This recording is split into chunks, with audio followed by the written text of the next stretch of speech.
I promised you I was going to stop smoking, right? Yes. And I think I'm going to, since the weight loss is doing so well. And this is what my plan is. I am going to limit myself to 4 cigarettes a day. Okay. One first thing in the morning. Okay. One after every meal, or maybe 5. One first thing in the morning, one after every meal, and well, you know. Anyway, I'll give you the pack. Okay. You give me my ration in the morning, and I promise not to go out and buy any more during the course of the day. How's that? Deal? Deal. Baby, I am proud of you. Well, thank you, baby. I owe you a lobster dinner. Well, What you think? I think maybe I would like to have a ruby ring. Ah, okay. You got it. That's Since a done deal. you bought me the biggest diamond I've ever seen. How Or about better yet, let's hold off on that. And What? Janine's. Okay. For my lobster dinner? All right, that's good. Well, now. Yeah, Janine's. They make the most incredible lobster dinner. You know, the one with the deviled crabs? Tastes so good it make you want to kiss your mama. Yeah, let's go to Mommy's favorite restaurant. I think you need to be doing reading, writing, and arithmetic over there. Yeah, this is between me and your mama. Daddy, Amon is fighting me. Lord have mercy. Please, stop touching, please. Anyway, Done deal, baby. You've earned it. And you know what? We're about to settle on a Walker case. okay. And when we do, guess what? What? I am going to buy you the biggest diamond that you have ever seen. I know we were going to get around to that. Oh, you already done that. How about getting me my birthstone? The ruby, the one I've been telling you about with the big old ruby with the itty bitty rubies all around the middle? Okay, Queen Elizabeth, all right. Well, you did it. Well, say no more. You got it. And you know what else, baby? It is so hard to believe how good God has been to us. My law firm has been up and running for 3 years, and we're on the verge of a really big payday. I don't know why God has been so good to us. Well, honey, Proverbs 28:20 says that a faithful man will be truly blessed. And he rewards faithfulness, honey. You've been faithful to God. You've been faithful to the church. But most importantly, honey, you've been faithful to me. I love you. The girls adore you. Honey, you had a dream and you made it happen. What's the matter? Oh, everything's okay. It's okay. Well, it's getting late, and I hate to break up our tender little moment, so I'm going for my run. You'll settle the girls in? Yeah, I'll make sure they're settled, baby. You sure you're okay? Yeah, I'm good. I'm good. Love you. I love you too, sweetie. Okay. All right, girls. Let me see what you're doing with your homework. Mommy, help me with this one. Okay, you forgot to regroup your 9. You make the 8. See? Told you so. All righty. Okay, I'll see you when I get back, sweetheart. All right. Jackie, don't forget your inhaler. Oh, thank you.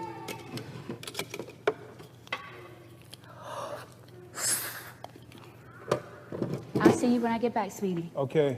Bye, Mommy. Bye, Mommy.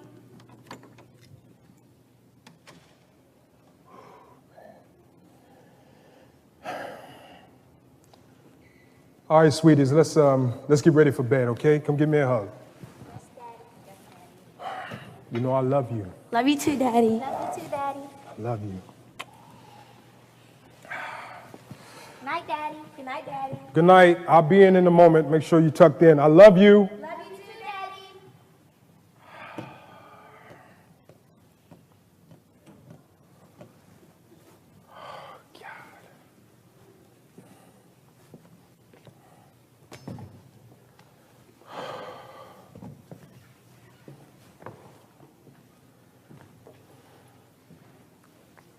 Lord, how do you even stand the sight of me?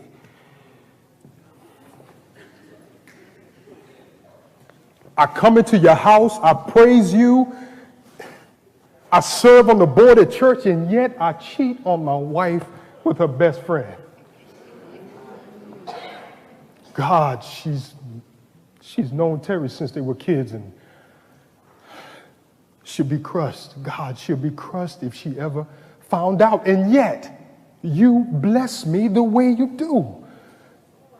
How can you still love me?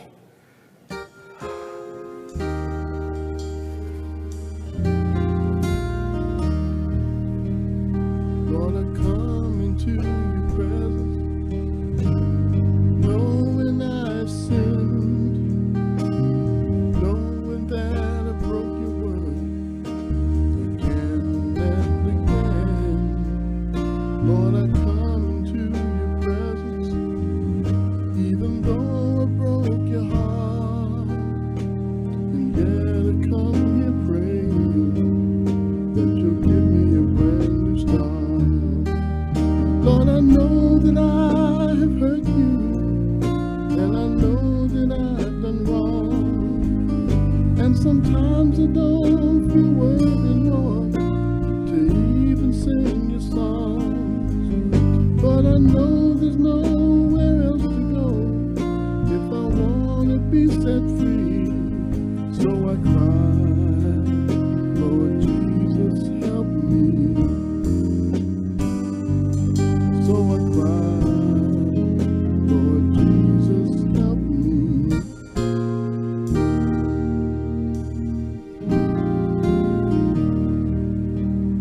Lord, I come into your presence, ashamed of how I live, and yet I come here praying that you'll once again forgive. Oh my God, the way I live my life, the things that you must see, it's a wonder you don't blot my name and turn away from me. And I know that when I break your word, I only cause you pain, and sometimes I don't feel I got to worthy. do right. I've got to end this. Lord, help me end this.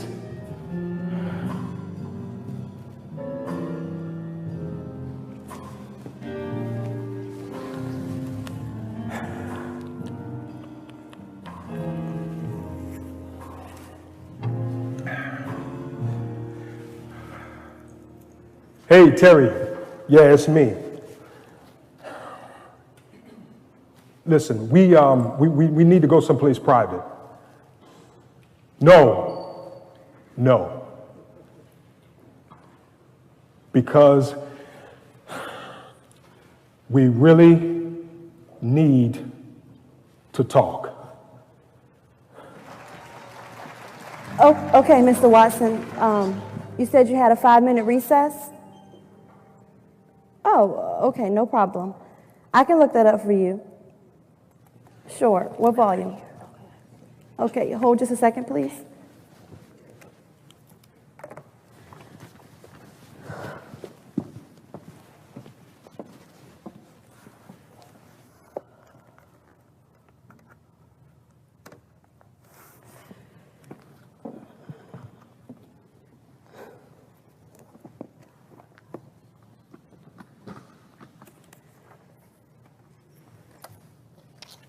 Mr. Watson? Yes, I have it. It says the assault and battery one. Okay. Imposition of 15-year sentence for assault was not excessive, where assault charge arose from defendant striking a victim across face with gun. Okay. All right, no problem. Good luck. No, I'm fine. Thank you. I'll see you tomorrow.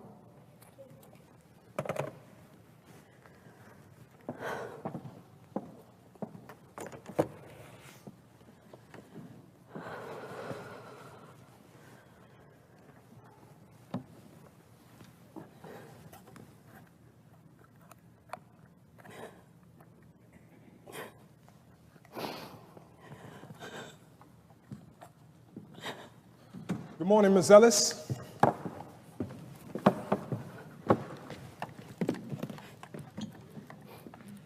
Miss Ellis? I'm sorry. Good morning, Mr. Hayes. Are you okay this morning? Now listen, did that guy put his hands on you?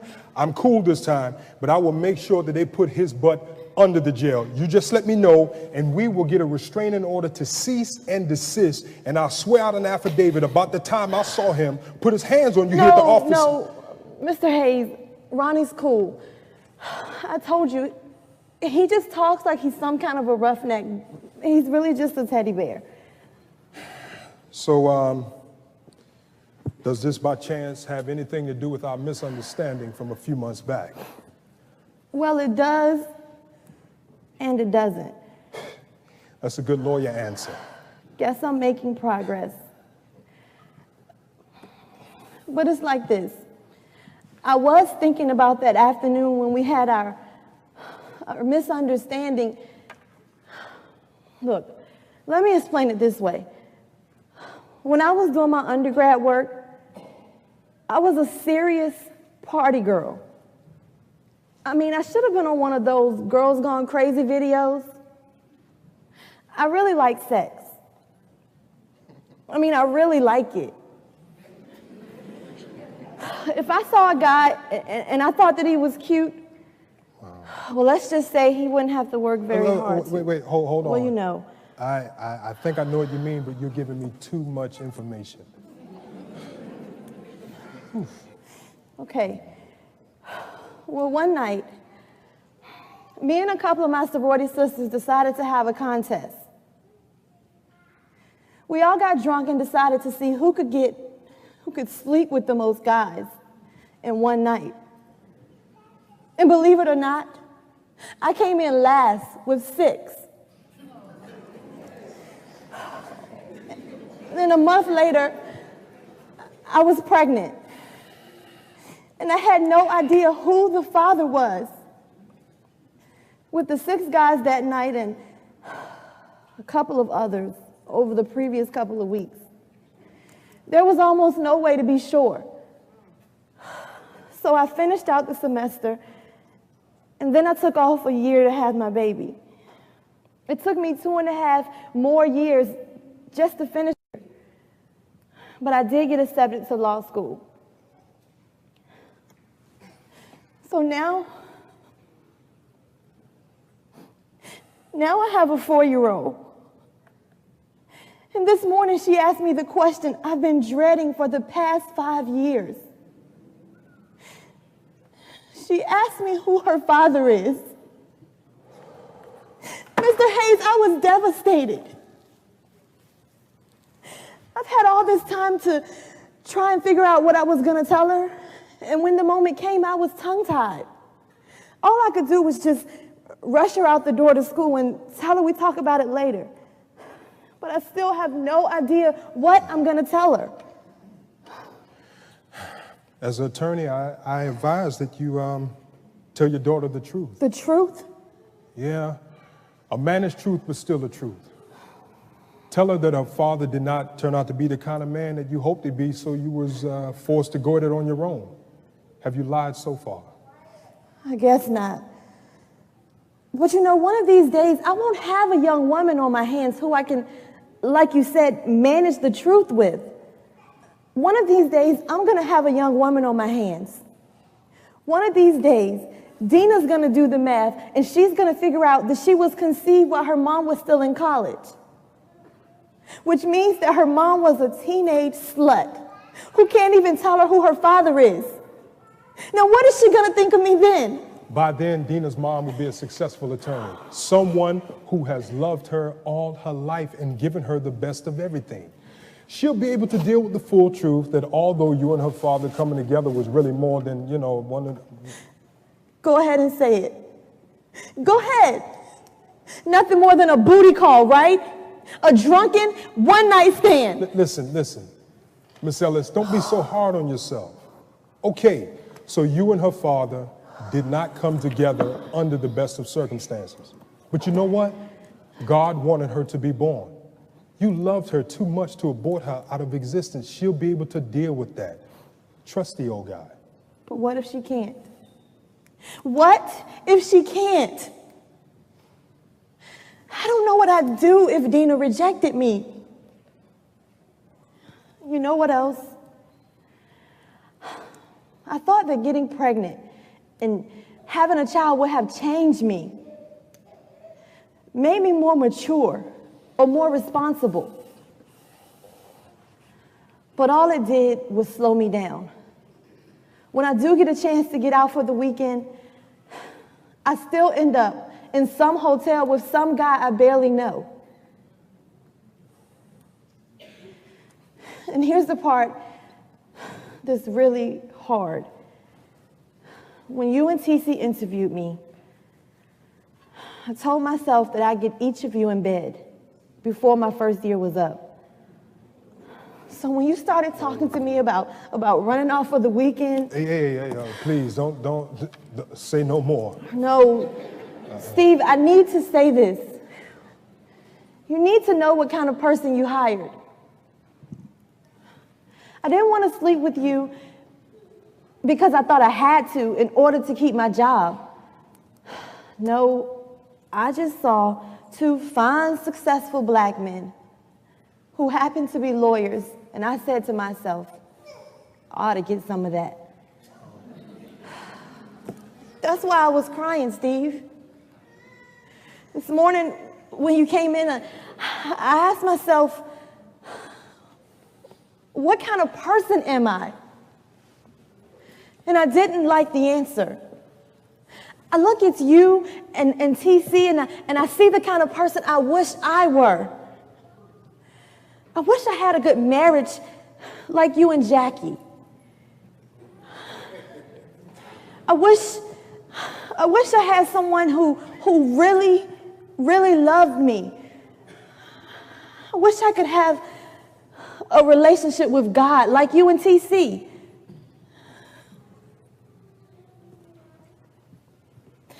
But God wouldn't want anything to do with me. I don't even want anything to do with me.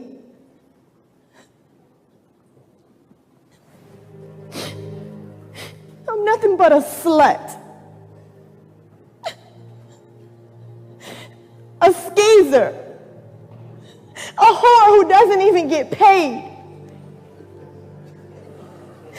I'm even scared to have an AIDS test. I don't even want to look in the mirror anymore. God, I'm nothing, Steve. Steve, I'm nothing. Listen, Miss Ellis. Miss Ellis, look at me. Miss Ellis, look at me. Let me tell you something. Everybody does things that they're not proud of, okay? And everybody has done something that makes them feel like they're nothing, but don't you ever think that you can do anything that will separate you from God. Don't you realize that God values you highly? Even if you was twice as bad, 10 times as you think you are, God still would have sent Jesus to down the cross just for you because he loves you that much. Yeah. You're telling me that in spite of me, in spite of all the wrong I've done, that God can still love me? Absolutely. Hey, he can love somebody like me. Now, I'm pretty sure TC told you what I did to go to prison, but guess what? He didn't tell you everything that I was into before that, okay? Let's just say there's some things that I better not own up to. But when I was locked up, you know, my pastor came to see me. He said, Steve, I don't care what you've done. God's love saved from the guttermost to the uttermost, and he wants to save you. Then he prayed for me. I believed him. I prayed along with him, and Jesus came into my life and changed my life for the better. I got out of jail in 3 years. I should have done at least 10. The judge paid for me to go to school. I'm the senior partner, Miss Ellis, in my own law firm, and on top of that, listen, God blessed me with a beautiful wife, 2 beautiful daughters. Trust me. He didn't do all of this for me because I was some good little altar boy all my life, okay? God's love looks beyond our past and even the wrong that we're doing now in the present.